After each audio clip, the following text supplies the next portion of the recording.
Hello everyone. Okay, so the sound is good, the picture is good. Okay, today we will talk about automotive suspension system. Okay, we start uh, with the component in the suspension system. Okay, and then we will talk about different design, okay, of different car models, okay, of the suspension system. Okay, now let's start with the function of the suspension system. Okay, so when we say suspension system, okay, it is the component or the system, okay, between the body of the car, okay, or the structure of the car, okay, and the wheels. Okay, so basically it is between the wheels axle, okay, and the vehicle body or frame, okay, depending on the design of the car, okay, whether it is body over frame, okay, or whether it is monocoque design. Okay, so now the purpose of the suspension system, okay, is that first it has to be able to support the weight of the vehicle, okay, the weight of the vehicle, okay, and then it should be able to cushion bumps, so to reduce the vibration or reduce the shock of the bumps and holes in the road. Okay, and then it also has to maintain traction between the tire and the road. Okay, and the fourth purpose is that it has to hold the wheels in alignment. Okay, so imagine that, okay, if we have a car and we have the wheels, okay, normally the car has 4 wheels, right, and then the wheel is rigidly, okay, it connects to the car rigidly. Okay, so therefore the car and the wheels go together like this.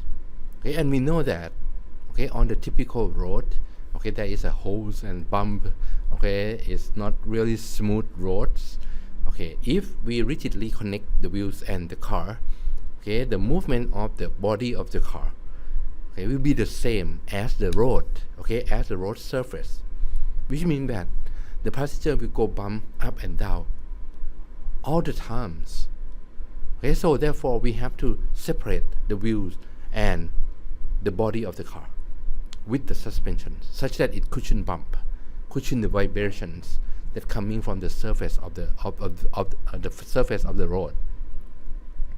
Okay, another thing is that, okay, we want the wheels, okay, to touch the ground all the time. Okay, this is the third functions. Okay, the suspension system has to maintain tractions between the tires and road, because, okay, we control the car, okay, to go, like, to accelerate, okay, to decelerate, to brake, okay, we have to control the direction of the car. Okay, we control everything inside the car. Now the point that the car touched the ground, okay, only has 4 points, okay, which are the 4 wheels. Okay, therefore if we control the car, okay, we have to make sure that the wheels touch the ground, otherwise we cannot control. Okay, we cannot control the direction of the car, we cannot accelerate the car, we cannot brake the car if the car doesn't if the wheel doesn't touch the ground. Okay, therefore we have to maintain traction all the time. Okay, and of course the wheels go up and down, okay, and the front wheel also turn left and right, okay, in order to control the direction of the car.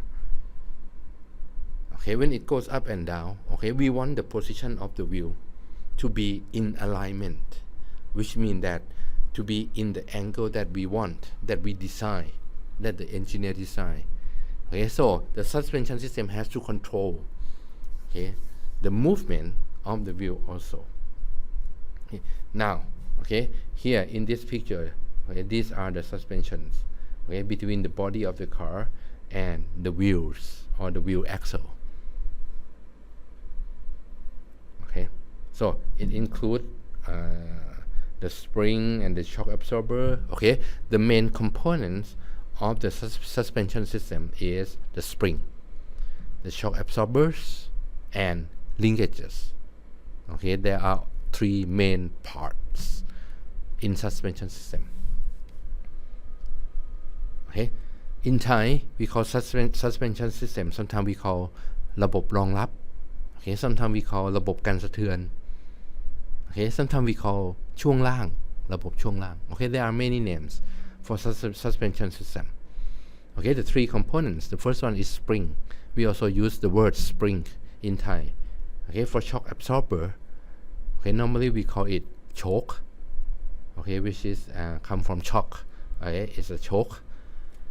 Okay, in English we call shock absorber because it absorbs shock.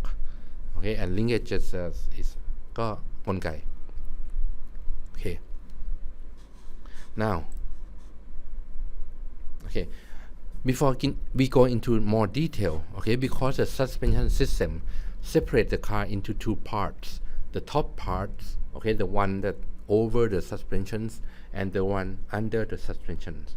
So with suspensions, okay, it separates the weight of the car into two parts. Okay, the first part we call it sprung weight. Okay, when we say sprung, it's spring. Okay, sprung weight is the weight supported by spring or the weight on top of the spring. Okay, the unsprung weight, it means that it is not supported by the spring. So basically anything under the suspensions, okay, the wheels, the disc, the brake disc or the brake rotor, okay, the tire, okay, sometimes the axle of the car, okay, anything under the spring, okay, we call it unsprung weight. Okay, and this unsprung weight affect the movement of the car. Okay, because normally, okay, the unsprung weight, okay, let's say the wheels, okay, the unsprung weight, okay, will be moving up and down with the road surface. Okay, and then the force that push the spring, okay, push up to the spring, okay, is the mass times the acceleration of this unsprung mass. Okay, so when unsprung mass move, okay, it push the spring, and that force is m times a. Okay, so if m is large, okay, the force is large, and the force that push the spring and then push the body of the car is large also. Okay, that's why they say that the unsprung weight has to be kept as low as possible. Okay, if it is large, okay, the roughness of the ride increase, okay, as unsprung weight increase. Okay, so basically this combines unsprung mass, okay, these are sprung mass. Okay, and then another thing is that, okay, there are two types of suspension system. Okay, the big class of suspension system. Okay, the first one is we call it rigid axle. Okay, or sometimes we call it solid axle.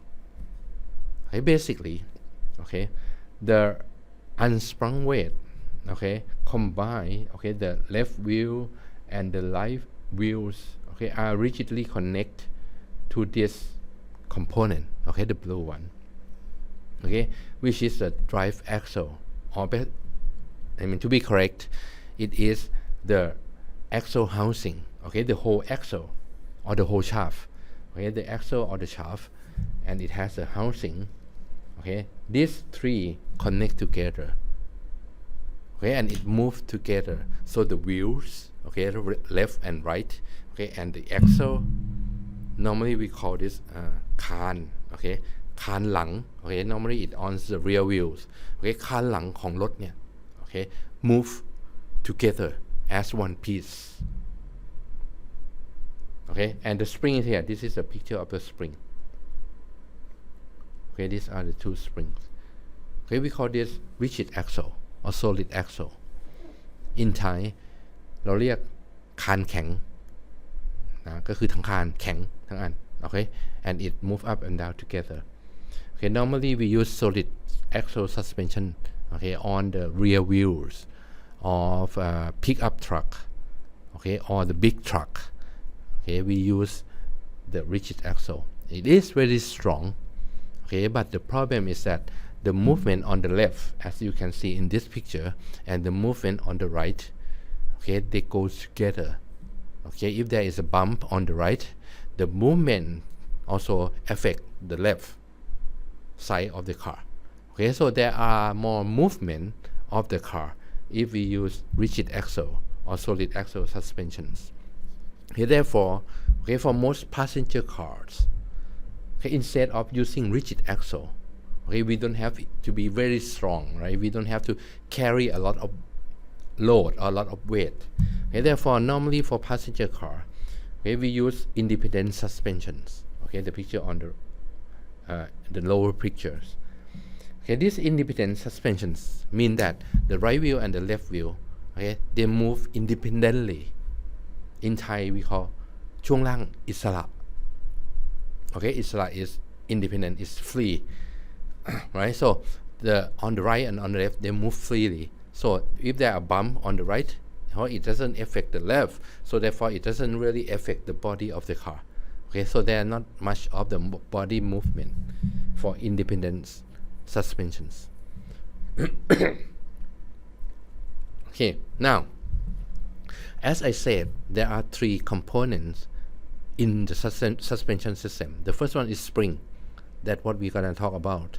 Okay, the shock absorber and the linkages. Okay, so first we're gonna talk about spring. Okay, everybody knows spring.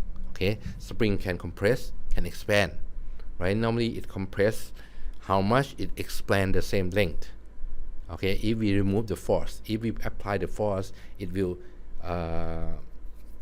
compress, right? So there are four types of spring that is used in suspension system or in car suspension system.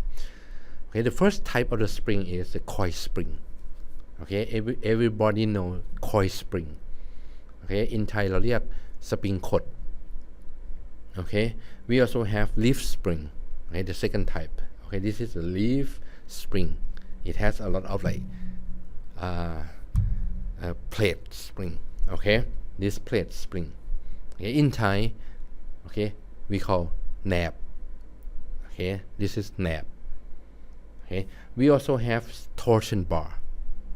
Okay, torsion bar, when we put a moment on the bar, okay, it twists. So we use a twist motions, okay, to act as a spring. Okay, we also have air spring. Okay, the one on the lower right. Okay, when we have a bag, okay, and we have a compressed air inside the bag. Okay, we know that air can compress and can expand, right? Similar to the spring. Okay, so we talk about coil spring first. Okay, so the coil spring is the spring that we see everywhere. Okay, so it's the most common type of the spring. Okay, in passenger car. Okay, basically you have a steel rod. Okay, spring steel rod, and you wound it. Okay, to become coil spring.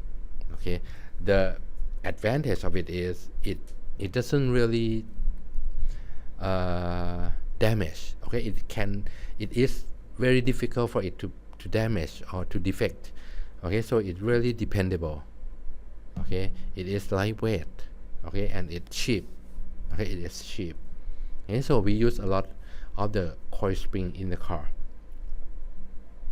Okay, normally, okay, there are two types of coil spring. Okay, the first one we call it the linear rate spring. Linear rate spring.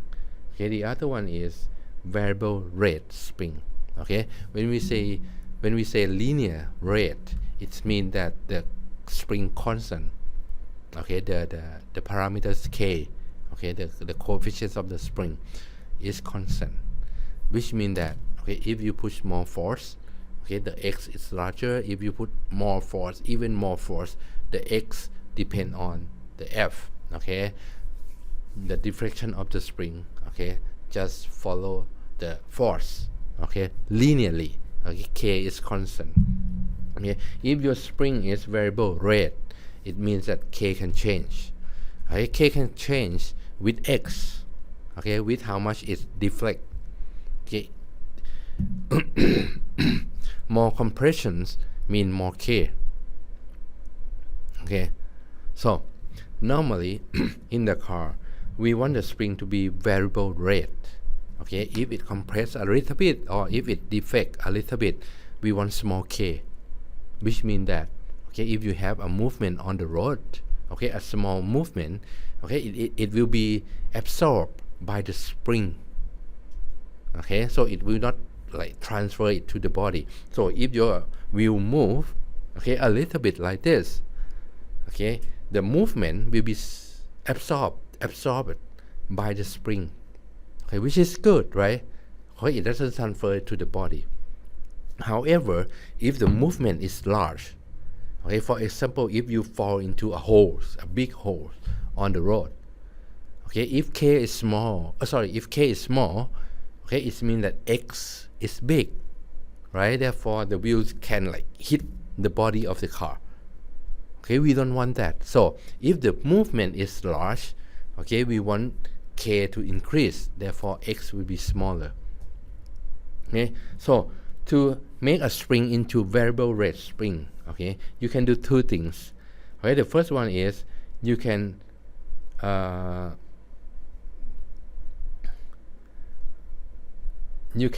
change, okay, the distance, okay, or the space between the coil spring, okay, the different wounded.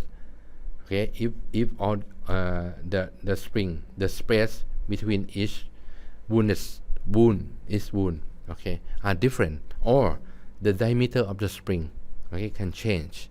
Okay, if you have a small diameter here and you have large diameter in the middle, and you have a small diameter of the rod, again here, okay, you can make a variable rate spring. Okay, the bad thing about the coil spring is that, okay, it cannot really support the lateral movement, okay, of the suspensions. Let's say it cannot control, okay, the lateral movement of the suspensions. Okay, the wheels can go up and down, and it go left and right. Okay, because the coil spring only support the movement in one direction. So if the wheel move left and right, okay, it is freely to move. Okay, if there anything push the wheel will move. Therefore, if you use coil spring, okay, you have to add more component into the suspension system, okay, or the linkage of the suspension system. You have to add more component to control the lateral movement of the wheels. Okay, by the way, okay, the lateral movement is the movement left and right, okay, on the side movement of the wheels. Okay, so the coil spring cannot really control that. Okay, different from leaf spring. Okay, the next one is leaf spring. Okay, leaf spring can control the lateral movement of the wheels or of the suspension system. Okay, therefore, if you use leaf spring, okay, you don't have to add more component into the suspensions, which means that the linkage, okay, or the complexity of the suspension system will be small. Okay, it will not be very complex. You just add leaf spring and shock absorber, okay, and not much component. Okay, this is a picture of the leaf spring. Okay, normally, okay, leaf spring is used with the rigid axle suspensions, okay, which means that it is used for the rear wheels of the pickup truck and a big truck, okay, the commercial truck. Okay. Normally, you put leaf spring, okay, and then you hold the spring with the axle with this U-bolt, okay, with this U-bolt with the axle, okay, and then you put a shock absorber there, and that's it. This is the whole suspension linkages, the whole system.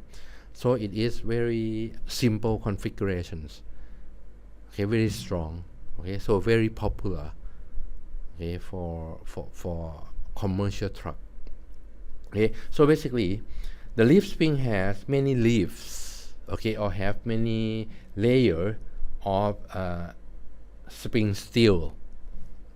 Okay, you will need to have a main leaf, okay, we call it main leaf, which is the longest one. Okay, this is the main leaf, the longest one.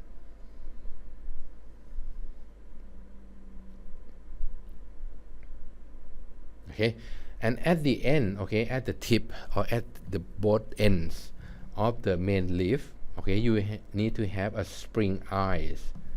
Okay, you can see it here. This is a spring eyes. Okay, you have eye on the front and eye on the back like this. So basically, the main leaf, okay, has a spring eyes in the front and in the rear. Okay, on the two sides. Okay, normally we call leaf spring nab, right? For spring eye, okay, in Thai we call hu nab, okay, which means the ears of the nab, okay, the ears of the spring. Okay, but in English we call spring eye. Okay, spring eye. Okay, spring eye is used to connect the spring, okay, with the structure of the car. Okay, in here, the front eyes connect to the structure of the car. Okay, and the rear eyes, okay, connect to this guy. Okay, we call it spring shackle. Okay, and then spring shackle connect to the structure of the car or the chassis of the car. Okay, like that. Okay, normally the front, okay, will be connect directly to the structure of the car or the frame of the car. Okay, the rear we have to connect it using spring shackle. Okay, in Thai we call spring shackle tong teng. Okay, we connect through tong teng, okay, to the frame of the car. Okay, we need this spring shackle, okay, because when this leaf spring move on, when we put force on the leaf spring, okay, the length of the spring also change. Okay, because it has to push up and then it has to move out. Okay, actually it's bent. Okay, basically it's bent, so the length of the spring change, okay, when it operates. Therefore we have to compensate for that change in length. Okay, so therefore that's why we have to put the spring shackle there. Okay, now the main leaf, okay, will be how do you call it, attached, okay, to the other leaves. Okay, there are smaller and smaller leaf spring, okay, put together, okay, using this clip. Okay, there is clip. Okay, the reason that we have different length of the leaf or of the spring steel, okay, because we want it to have variable rate, okay, such as coil spring, right? We want it to have variable rate. Okay, that's why we have many leaf, okay, with different length. Okay, if you put to make this spring more, let's see, more stronger, it's not stronger. Make it spring, make this spring to have more stiffness. Okay, okay, to make it more stiff, which means more K, you can add more leaf. Okay, add more spring. Okay, add more layer of leaf spring. Okay, you will get more stiff. Okay, when you have to use this car to carry a lot of weight. Okay, okay, we have to make a string more stiff. Therefore, they normally add more leaf, more layer into the spring. Okay, so as I said, the main advantage of the leaf spring is that it can control lateral movement, or sometimes we call it sway. Okay, therefore, when it can control, it acts as a linkage, one linkage of the car. So we don't have to have a lot of linkage on the car. The third spring is a torsion bar. Okay. Torsion bar basically is a steel bar, okay, that can twist and spring back. Okay, when you twist it, it spring back. When you twist it, it spring back. Okay, normally, so therefore we use the twist action of the torsion bar. Okay, normally we see torsion bar like this. Okay, I see torsion bar like this for some generation of pickup truck. Okay, let's say, I would say that it's about 15-20 years ago. Okay, those model, okay, whether it is Isuzu, whether it is Mazda, whether it is Ford pickup truck. Okay, so one generation they use torsion bar for the front wheels. Okay, for the front of the car, the front suspensions, just like in this picture. Okay, the good thing of torsion bar is that it uses less space. Okay, it uses less space. Okay, it weighs less. Okay, but it has a lot of energy absorbing capability. Okay, a lot of capability to absorb energy than leaf or coil spring. Okay, and another good thing is that you can adjust the height of the car by adjusting the spring. Okay, because we use a twist motion, therefore the torsion bar has to connect to some kind of component that move up and down. Okay, that rotate up and down. Therefore, normally the torsion bar is connect to this guy. Okay, we haven't talked about it yet. Okay, we can call it control arm now. Okay, it is an arm. Okay, one side of the arm connect to the car. Another side is connect to the wheels. So, okay, when the wheel move up and down, this control bar rotate up and down. Okay, and then we connect the torsion bar at the pivot point. Okay, at the center of this control arm. Okay, just like that. Therefore, if we want to lift the car, okay, if we want to increase the height of the car, okay, we can adjust here, adjust the bolt here, and then torsion bar move a little bit or it rotate a little bit, and then the car can move up, okay, and the height can change. Okay, so this is a torsion bar. Okay, of course it can be mounted longitudinally or transversely. Okay. The last type of the spring is the air spring. Basically, it is a bag. It is a rubber bag. Okay, and we put compressed air inside. Okay, as we know, if we put force on the gas, on an air, okay, it will compress. If we remove the force, it will expand. Okay, just like the spring. So we can use air as a spring. So, okay, it is a rubber bag or rubber cylinder filled with compressed air. Okay, therefore, in this type of car, you have to have some kind of air pump, okay, or air compressor, driven by something. Okay, normally driven by engines to pump the air, to compress the air, to use in the air spring. Okay, the good thing about air spring is that you can adjust the amount of air inside. Okay, which means that you can adjust the pressure inside the bag, which means that you can adjust the spring constant by just adding the air inside or removing the air. Okay, which means that when you can control the K, you can control the movement of the car better than constant K or than fixed K. Right?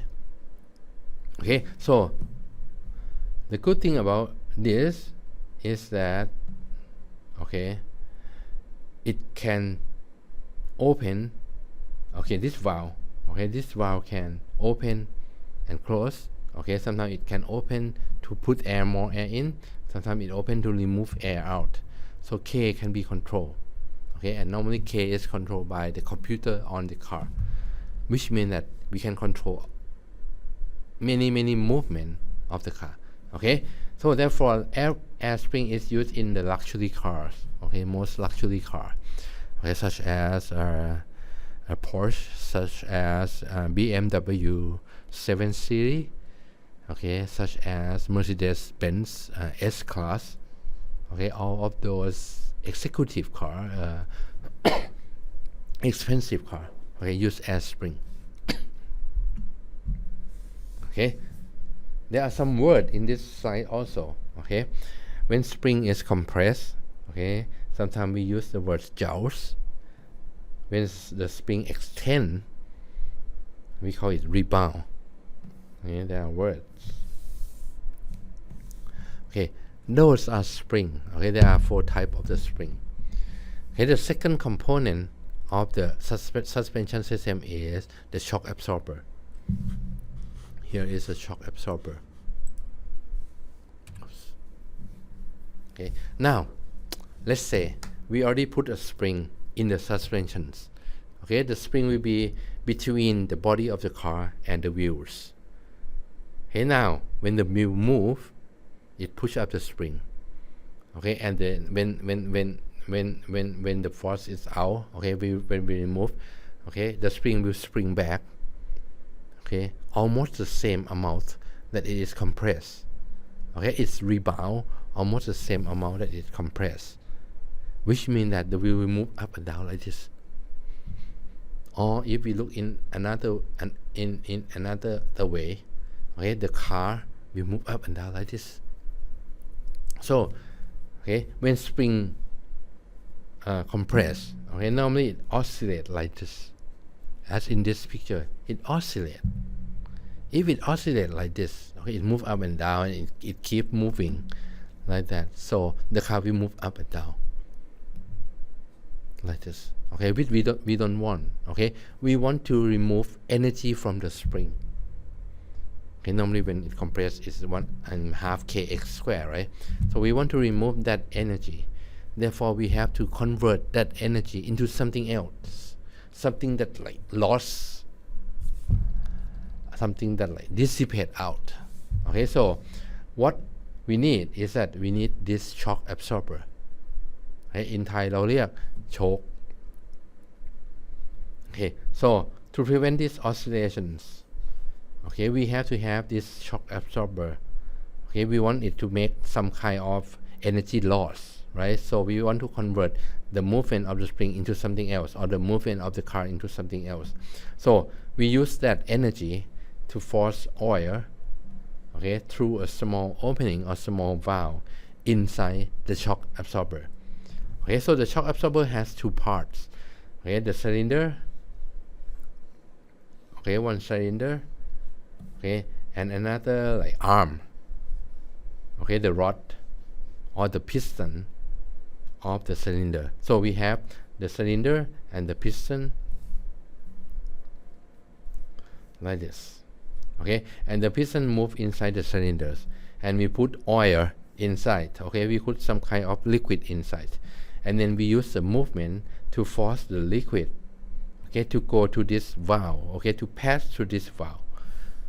Okay, when the liquid pass through a small opening or small holes, okay, it creates a lot of loss, right? We know that there is like pressure loss there, right? A lot of loss, okay, which can become basically it is a friction, the fluid frictions.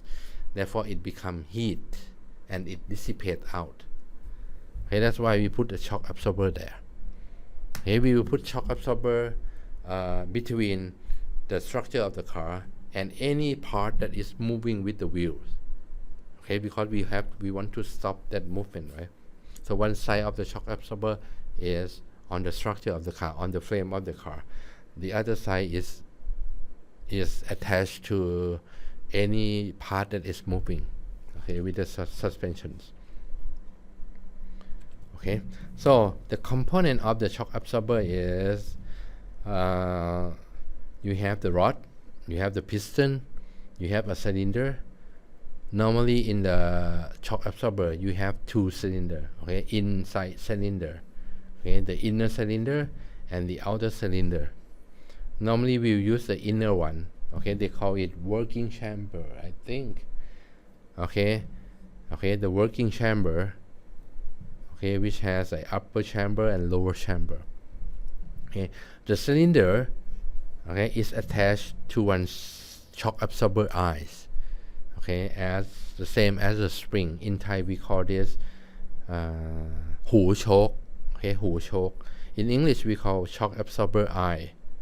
Okay, there is like one eye connect to the cylinder, one eye connect to the piston, okay, or the piston rod. Okay, the liquid that working is the liquid in the inner cylinders. The outer cylinder is only for reservoir, okay, just to keep the liquid there, okay, just to store the liquid, okay, the hydraulic oil. Okay, so inside the piston, okay, there is a small hole because we need this hole. Okay, when it compress, we call compress. When it expand, we call it rebound. Shock absorber can also have a special shock absorber, okay, because there is one problem about the hydraulic shock absorber is that when the wheel move up and down very quickly, okay, I mean for, let's say, we can call it high frequencies, okay, move it very fast, okay, it can create air bubble around the piston.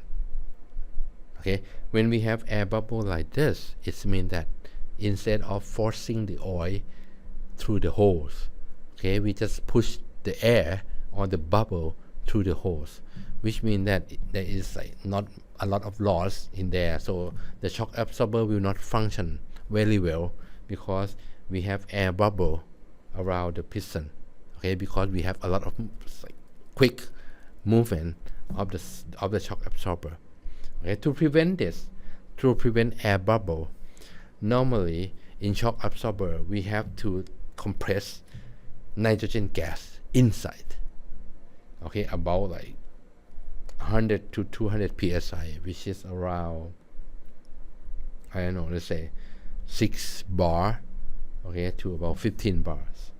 Okay, we put the nitrogen gas inside the reservoir, inside the outer cylinders, okay, such that we prevent the gas or we prevent the aeration of the hydraulic oil.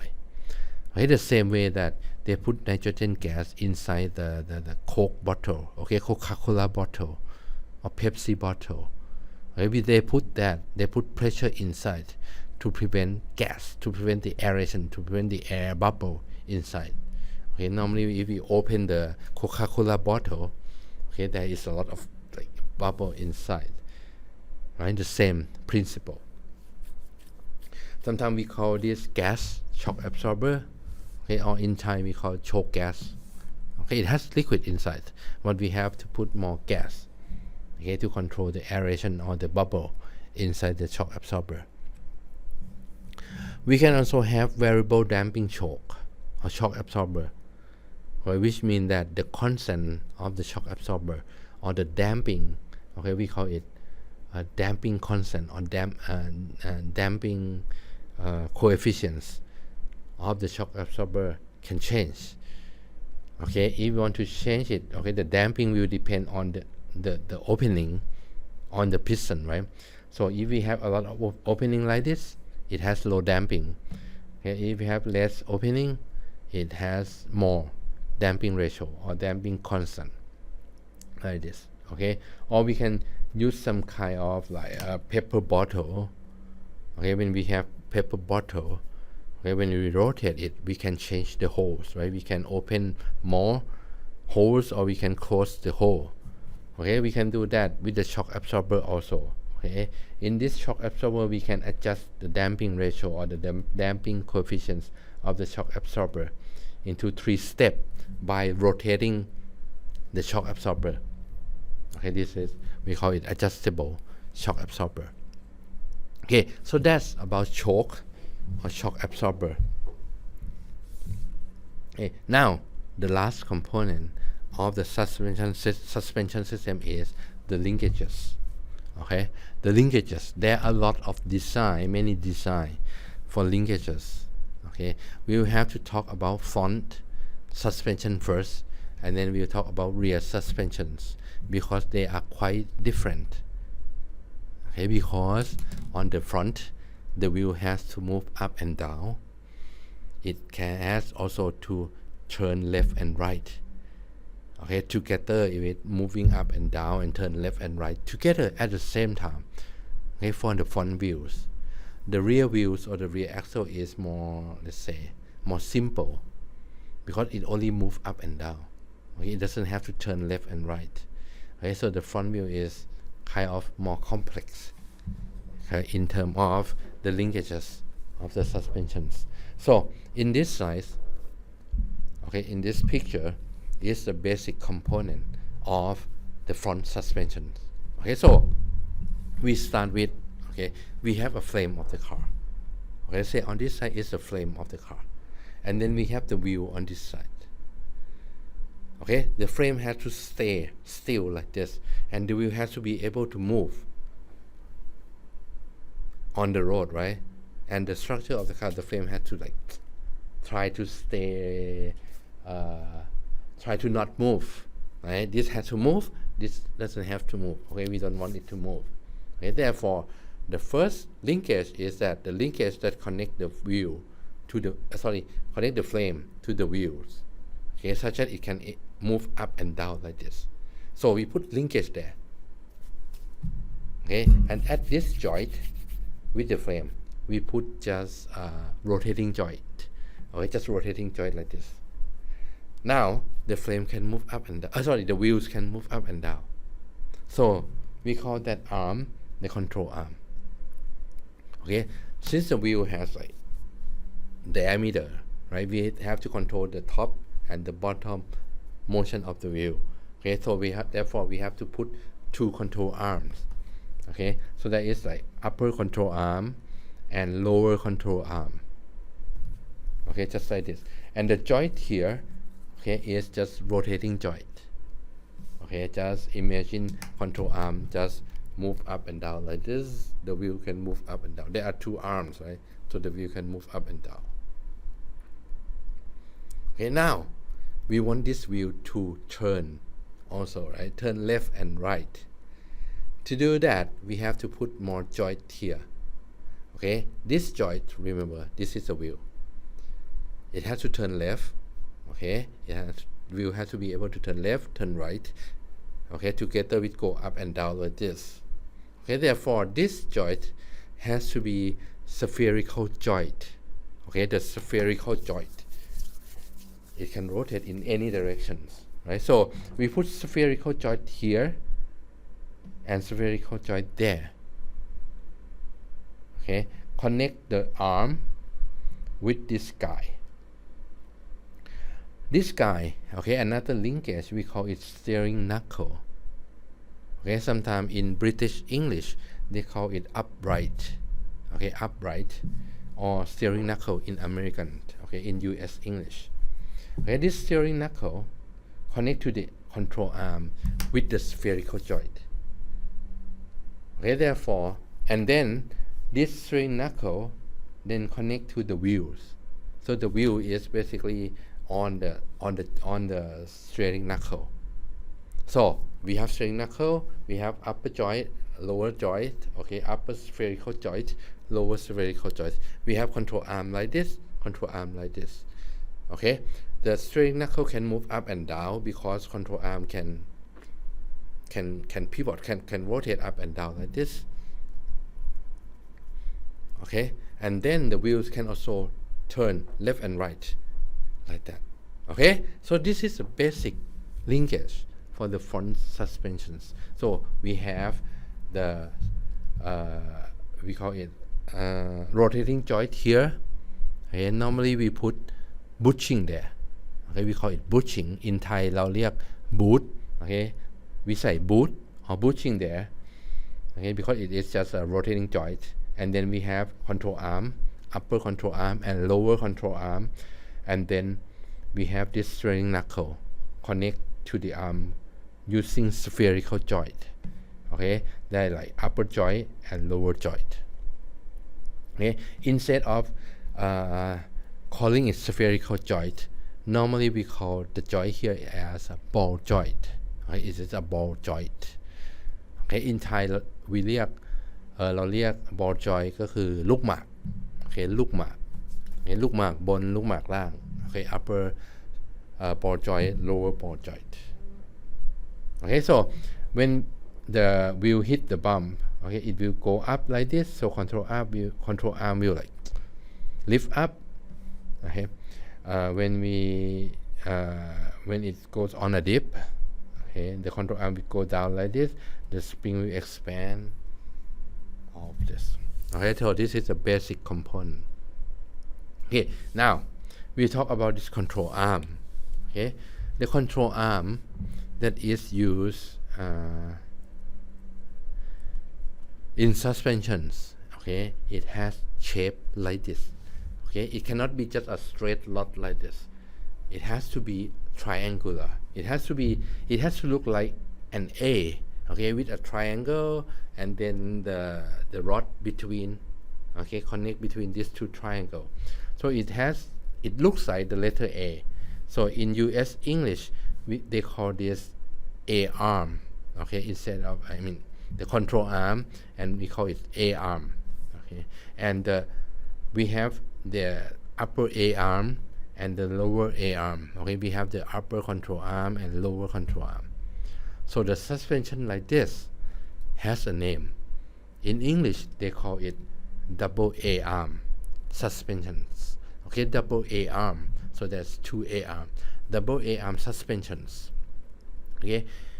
In British English, okay, instead of calling this A arm, they call this arm, or the control arm, wishbone. Okay, it is a bone that used for wishing things, right? So they call it wishbone. So the suspension like this, they call it double wishbone suspensions. Okay, wishbone. Okay, here, wishbone. Wishbone suspensions. Okay, double wishbone suspensions. Okay. The reason that, okay, we have to have triangle A arm, okay, we have to have like the shape of A arm, is that, okay, the wheels, instead of okay, the force that is applied on the wheel, okay, it's not just vertical force, okay, instead it has also longitudinal force, the force from the front acting on the wheels, or the force from the back acting on the wheels, okay. The force from the front, such as brake force, okay, when we brake, there is a force acting on the wheels, okay. When we accelerate, okay, there is a force coming from the back acting on the wheels. So the wheels has to be able to handle the up and down force and front and back force also. Okay, now we cannot use just straight control arm like this, because it cannot like really absorb or handle the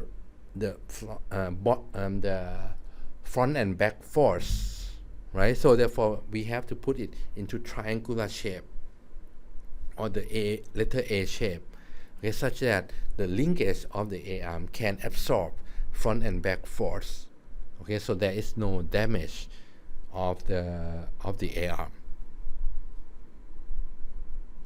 Okay. Now, the two A arms, okay, in the very like early suspensions, okay, the two A arm is designed such that it has equal length, the same length, the upper A arm and the lower A arm has equal length. Okay, they design it such they design it like that, okay, because they want the wheels to move up and down, and it keep perpendicular to the road like this. Okay, therefore we have to put two A arm at the same length, okay, such that the wheel also move up and down perpendicular. It always position perpendicular to the surface, or the road surface like this. Okay, that looks good.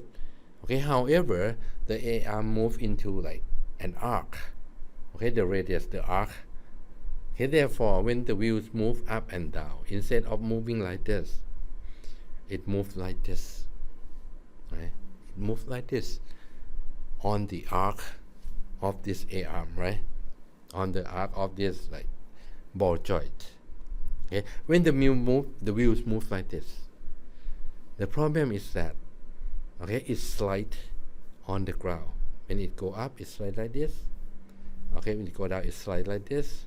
So the wheel always slides on the ground. Okay, it's sliding. Okay, which means it has a tire slide here. There is a tire slide, which is not good. Okay, the tire can wear. Okay, and the traction is bad. Okay, the traction between the wheel and the road is bad. Okay, we don't want that. Therefore, when we design the double A-arm suspensions, the upper one normally is shorter, the longer one is longer. Okay, in this case, okay, because the upper one is shorter, the lower one is longer, the wheels will move like this instead of going up and down. I mean, perpendicular like this. Okay, it will go like this. Okay, however, the contact point do not change. Okay, so that the contact point between the wheel and the ground is not changed, but the wheel will move like this. It will tilt in a little bit.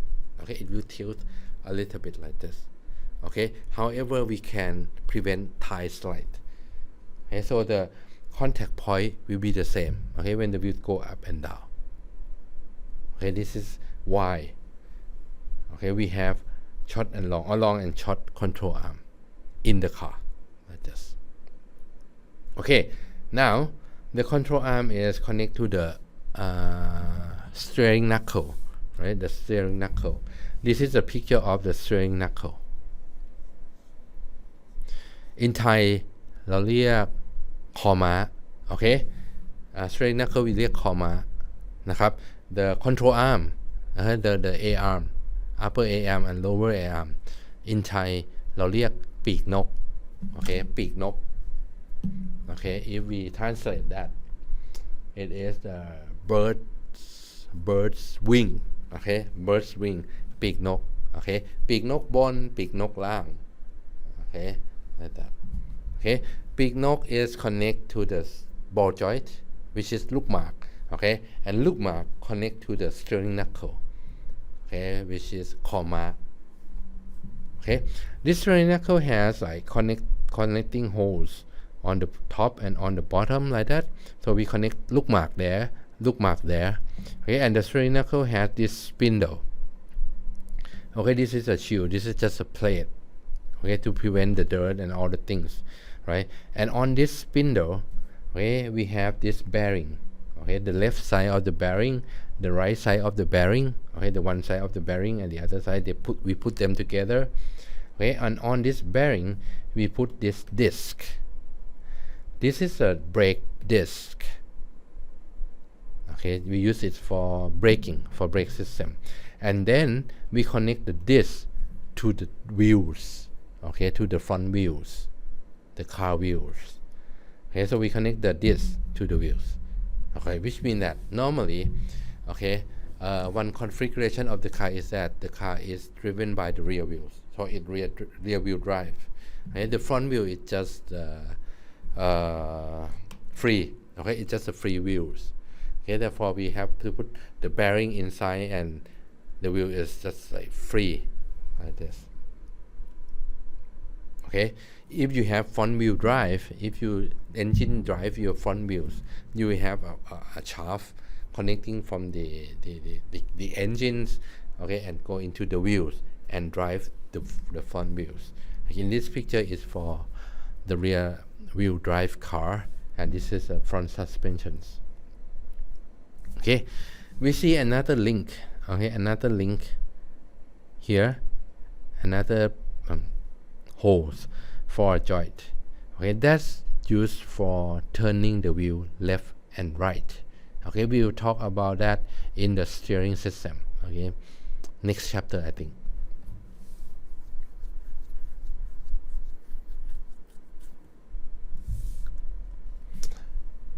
Okay, now here on top, okay, at the joint here on the steering knuckle, we put ball joint there, right? The ball joint there. Okay, this is a picture of the ball joint. Basically, it is a spherical joint, and you put a lubricant in there. You put a lubrication oil. It's not lubrication oil. Okay, we normally put grease in there. Okay, it is a lubricating material or lubricating oil, some kind of oil. Okay, in Thai we call grease jalabi. Okay, this is jalabi. Okay, we put grease there. Okay, this is a fitting that you can add more grease in here in the spherical joint or the ball joint. okay as I said เราเรียกลูกหมาก okay we call this ลูกหมาก okay there is ลูกหมากบนลูกหมากล่าง okay upper ball joint lower ball joint okay connect to the control arm okay in the old car okay normally we can replace the joint okay the joint can damage very easily because it's like moving all the time right it's turning all the time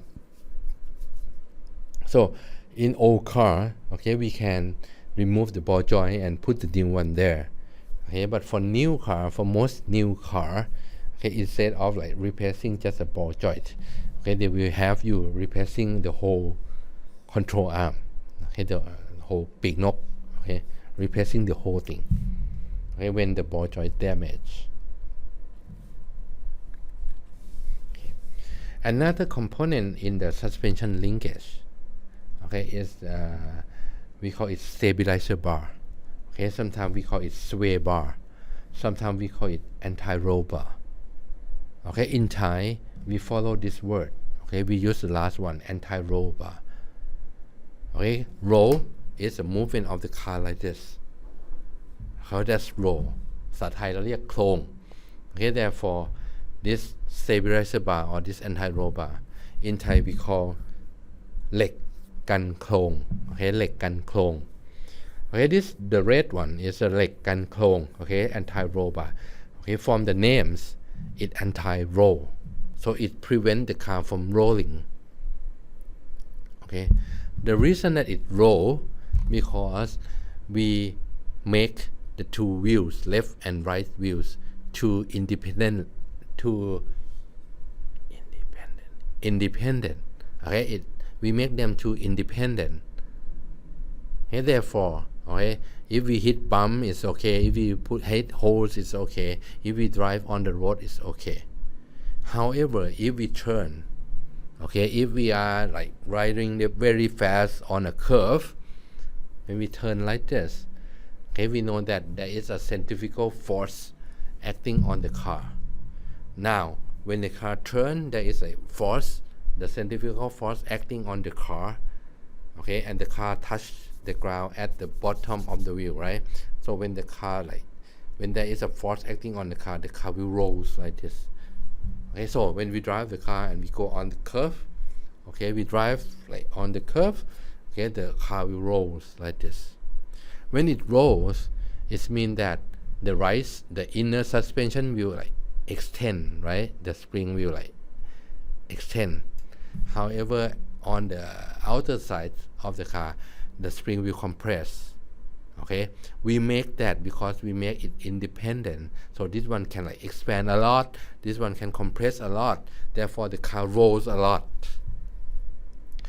so to make to reduce the body rolls okay the body roll the car body rolls so we have to put some kind of steel between the inner wheels and the outer wheels that's the stabilizer bar so we connect the right suspension let's say okay the right suspensions okay with this rod okay, it looks like a C right a letter C and then it connect to the another side of the suspensions and in the middle we connect it to the structure or the frame of the car so there are like two mounting point okay one mounting is anything that can move up and down on the right one mounting is on the left okay the other mounting is in the middle on the frame of the car so we prevent a lot of different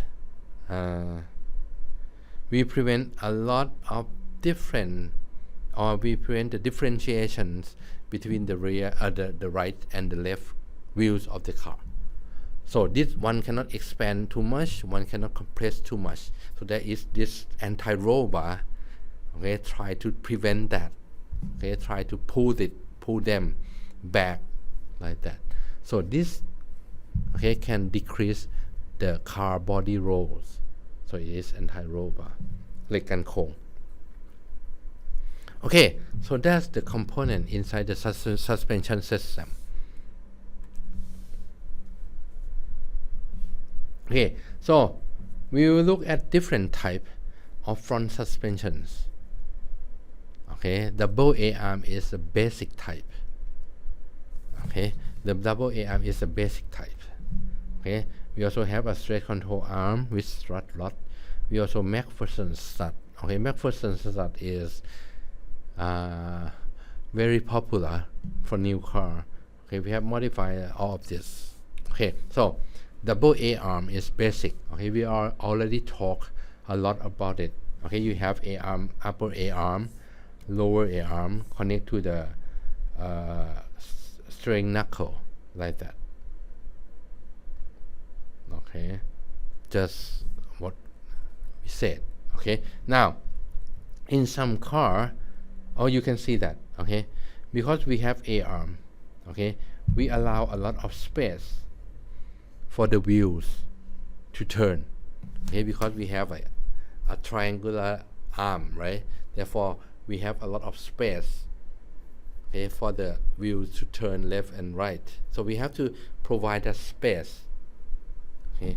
Now, in some car, instead of having a triangular or a arm, right, they have a straight arm like this. Okay, just a straight one arm. However, as I explained, okay, the straight arm does not work because it cannot handle like back, forward and backward force acting on the wheels. Therefore, you have to add more component, okay, which is this strut. Okay, sometimes they have like the straight control arm with a strut rod. Okay, with a strut rod like this. Okay, in this picture you put a spring between the frame and the lower A-arm. Okay, in this picture you can put the spring between the body of the car, okay, and the upper A-arm. Okay, upper A-arm or lower A-arm or steering knuckle, they move together. So they move up and down with the suspension. So you can put springs anywhere on any component there. Okay, this is another type of front suspensions. Okay, they combine shock absorber, the strut, okay, and the spindle are combined unit, okay, that's supported by the coil spring. So in this McPherson strut, okay, they call it McPherson strut, they don't have upper control arm. They only have the lower control arm like this. Just one lower control arm. Okay, and the upper control arm is combined with the spring, combined with the shock absorber into this component, this assembly, and we call this assembly the strut. Okay, the strut or McPherson strut. So instead of having many components, okay, they combine many functions together, okay, and put them together, okay, into this strut.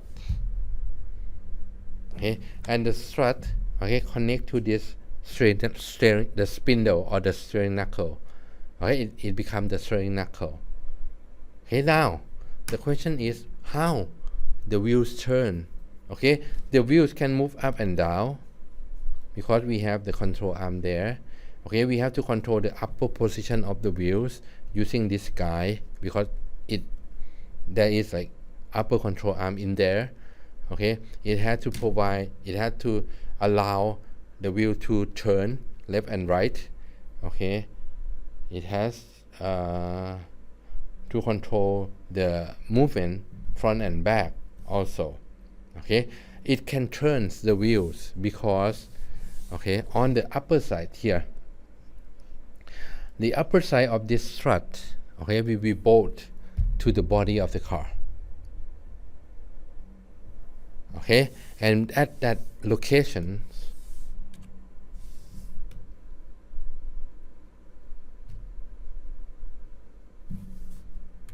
okay, here at this joint, at this mouth, okay, at this mouth, here we have this bearing. Okay, this is the bearing here.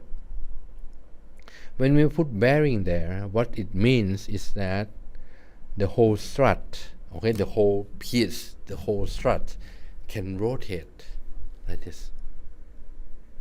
Okay, it can move like this or it can rotate.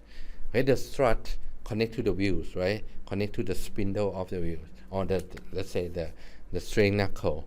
Okay, connect to this strut, and strut connect to the car. Because strut can rotate like this, therefore the wheels can turn left and right.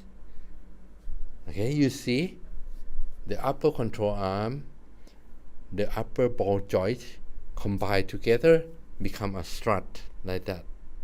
Okay, so it connects to the wheel. It can control the wheels up and down because it has a spring and shock absorber. Okay, it can have a joint that can rotate, the upper joint that can rotate like that, so it can turn the wheel left and right. Okay, the component inside the strut is basically a shock absorber, a spring. Okay, we have a dust cover, not much. Okay, we have a spindle there, connect to the wheels. Okay, so this is a McPherson strut. It is very popular for front wheels suspensions in a lot of passenger car. Okay, a lot of passenger car use McPherson strut like this. Okay, because it is very, it is very compact. Okay, first thing is very compact. It uses less space. Okay, and the second thing is that, okay, it is very easy to manufacture. It is easy for the assembly process. Okay, the car assembly.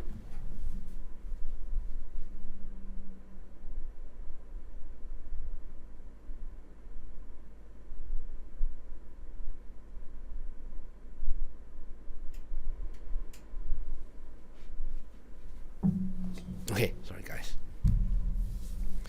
Okay, because they put them together first and then they connect it to the car later.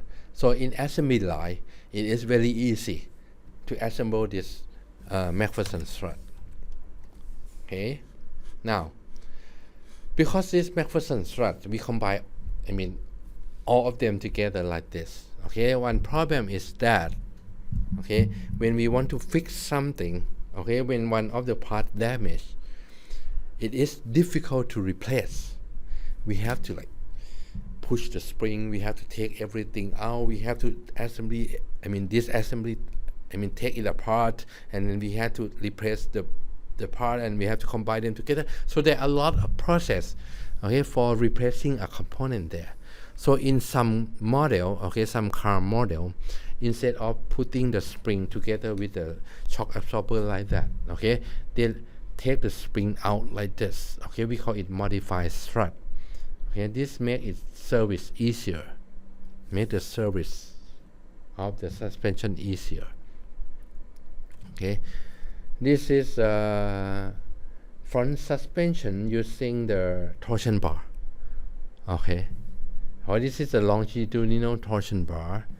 Okay, as I said, it is used in the front wheels of the front axle of the pickup truck. Okay, this is a transverse torsion bar. Okay, I don't see any transverse torsion bar in modern car, inside the modern car. This is for old model. Okay, but I still see some longitudinal torsion bar. Okay, so those are the suspension for front suspensions.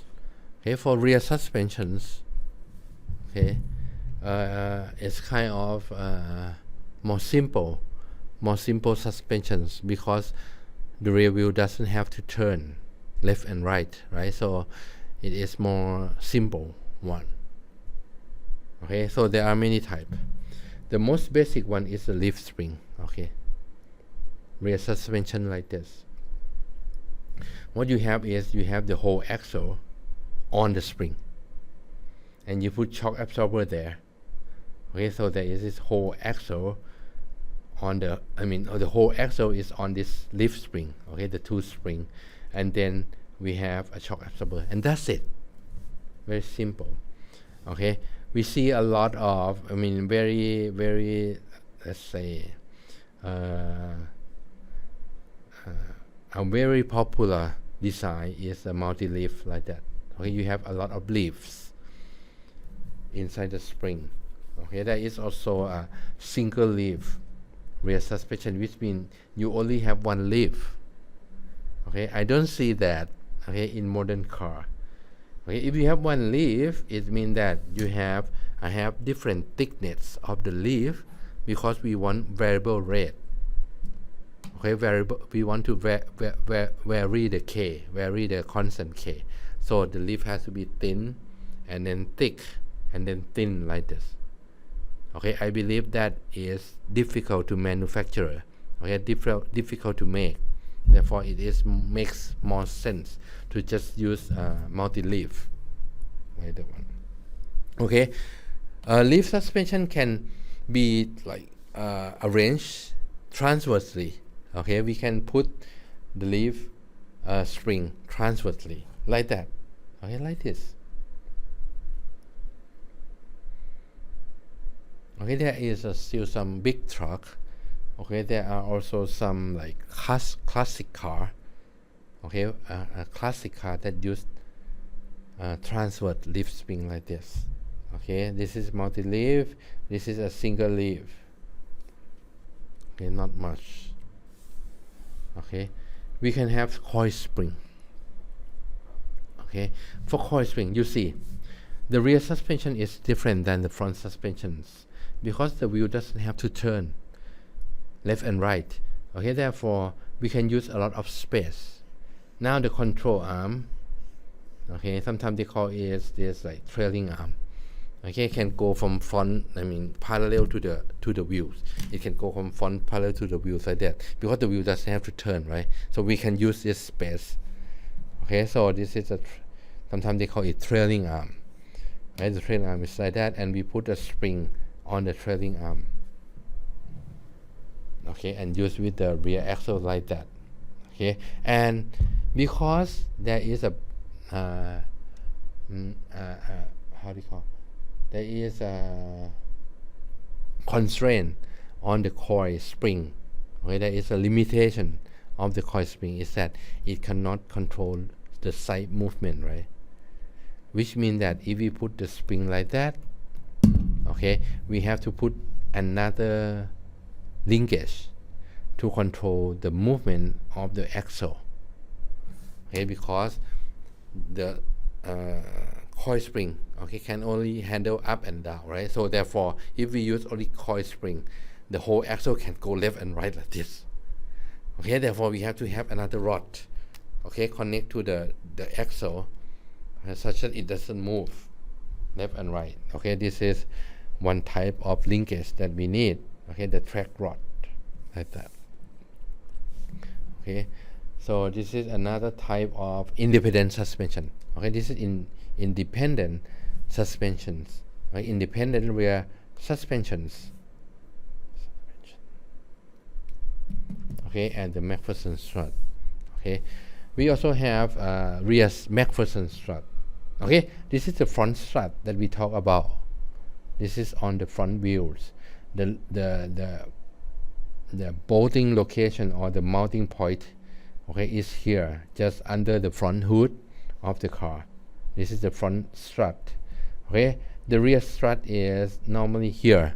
Okay, just behind the passenger seat. Okay, just behind the passenger seat. Okay, so we can mount the rear strut like this.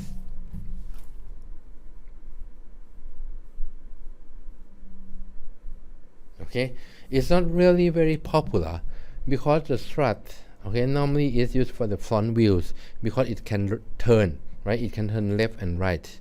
Okay, for rear wheel we don't have to turn. Therefore, the strut is not really used a lot for the rear wheels. Okay, for the rear wheels, okay, there are many types of suspension. Okay, similar to the McPherson strut suspensions. Okay, we also have what they call multi-link. Okay, multi-link suspension, as the name says, okay, it has many links. Instead of having a arm, okay, they separate a arm into like two links. Upper a arm 2 links, lower a arm 2 links. Okay, we have spring, we have all of those. Okay, so they call many models, they call the rear suspensions multi-link. suspensions, because instead of having the basic component, they design it such that it has just like many links put together. Okay, therefore it's called multi-link suspensions. Okay, this is a torsion bar. Okay, putting it transversely. Okay, I only see it for this model of Volkswagen. I believe it is called Type 3 or something. Okay, this model. Okay, this is a Volkswagen VW. Okay, classic Volkswagen. Okay, they use transverse torsion bar like this. Okay, and we see some in Mercedes-Benz also. Okay, and there are another type of suspensions which is very popular for SK, a lower cost car. Okay, the car that cheaper. Okay, the cheaper cars. Okay, such as, let's say, Honda Jazz, such as like Toyota Yaris. Okay, Toyota Vios. Okay, Toyota Altis. Okay, they use this type of suspensions. They call it torsion beam. Okay, not torsion bar, it's torsion beam. Okay, this torsion beam is kind of very economical type of suspensions, because okay, they remove a lot of components, and then the rear suspension only have the beam, the spring, and the shock absorber. Okay, so the reason they design it like this is because, okay, normally for more expensive car, okay, on the rear wheel they use independent suspensions. Okay, when the wheels are independent, okay, the problem is that the car can roll, right? Therefore, instead of having independent rear wheel suspensions, okay, they have to put the anti-roll bar, okay, to reduce the independence of the wheels, right? To reduce the how do you call independentness of the car. Okay, to make it not independent, so we have put anti-roll bar there. Okay, so instead of doing that, okay, make it independent and put the anti-roll bar there. Okay, now, so they make the rear wheel such that it's very similar to solid axle suspensions. However, they allow it, okay, to twist a little bit. Okay, they allow the whole axle to twist a little bit. That's why they design it such that this beam is shaped like an H. Okay, the letter H. So they design the beam to look like the letter H. Okay, and the middle of the beam is not really rigid. Okay, it is not rigid. Okay, it can twist a little bit. Okay, it's like a torsion, right? It twists a little bit. So make it a little bit independent. Okay, but it is solid axle, but it can twist a little bit, right? So it's not really solid. It's not really rigid. It is flexible. It can flex. So, okay, and now the component only have like this beam and spring and shock absorber. So the manufacturing cost is less. Therefore, it is very popular, okay, for small car. Okay, so it offers a little bit of cornering ability. Okay, it is space saving. It provides a lot of space on the rear. Okay, so this is a torsion beam. Okay. Now, the last thing that I want to talk about suspension is that there are many types, okay, or many category of suspensions. Okay, sometimes in a lot of cases, okay, in many cases, the suspension is passive. When we say passive, it means that the parameters of the system do not change. It cannot be changed. The K, the spring constant, cannot be changed. The damping constant cannot be changed. So we call that passive. So the movement of the car, depending on the surface, the road surface, we cannot control the motion of the car much. That is passive suspensions. If we say that the suspension is active, it means that we can control all the motion of the car. The motion of the car can be roll, just like this picture. It can dive. When we brake very hard, the car can dive. When we accelerate very fast, it can squat like this. We can control all of this movement. For very expensive car, they use active suspensions. In these active suspensions, of course, they have to have control over the spring and the damping. So they will have to use air spring. They also have to use the